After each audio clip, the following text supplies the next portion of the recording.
comportement qu'on observe dans la vie réelle, c'est qu'on fait du shopping via de la découverte. Je vous donne un exemple, vous vous baladez sur les Champs-Élysées parce que vous allez à un dîner, vous tombez devant une vitrine où il y a un manteau qui vous plaît, vous rentrez dans le magasin et vous l'achetez. Deuxième comportement qu'on observe, vous décidez de faire du shopping avec vos amis un samedi après-midi, le shopping devient un centre d'intérêt. Donc vous partez sur les Champs-Élysées et du coup vous avez déjà en tête que vous allez acheter quelque chose et du coup vous rentrez dans les magasins, vous faire plaisir. Troisième comportement qu'on observe, c'est le shopping en tant que besoin.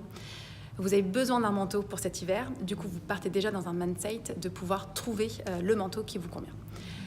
Du coup, sur Instagram, quand on a réfléchi et pensé à développer le produit shopping, on a observé ces comportements-là et on a décidé de faire un focus et de faire une priorité sur deux de ces comportements. Le comportement de découverte et le comportement de considérer shopping comme un centre d'intérêt.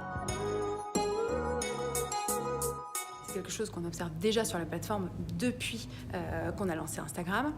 Les gens, notre communauté, suivent déjà des entreprises, sont 80% à suivre des marques sur Instagram. Et on observe déjà ces comportements où les utilisateurs posent des questions aux marques. Où est-ce que je peux trouver telle référence? Dans quel magasin ce t-shirt, par exemple, est disponible? Donc, on observait déjà ces interactions pour pouvoir faire du shopping sur Instagram. Donc, on a lancé au mois de mars, notamment pour la France, l'option shopping où aujourd'hui une marque, quand elle vend des produits physiques, peut rajouter des tags produits sur ses photos dans son fil d'actualité et en 2 clics peut renvoyer du trafic vers son site mobile.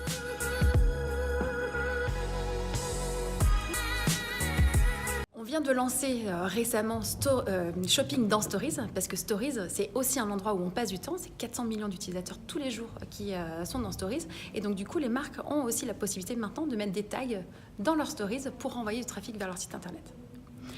Enfin, ce qu'on est en train de réaliser pour transformer Shopping comme un centre d'intérêt sur la plateforme Instagram, et c'est une de nos priorités pour 2019, on est en train de tester le fait d'avoir une chaîne dédiée dans l'onglet Explore pour Shopping.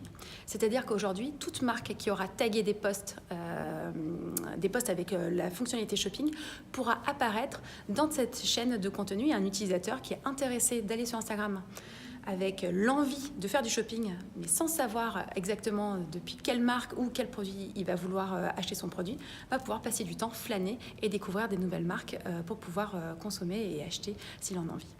Donc c'est là où en ce moment on fait un énorme focus, notamment pour 2019.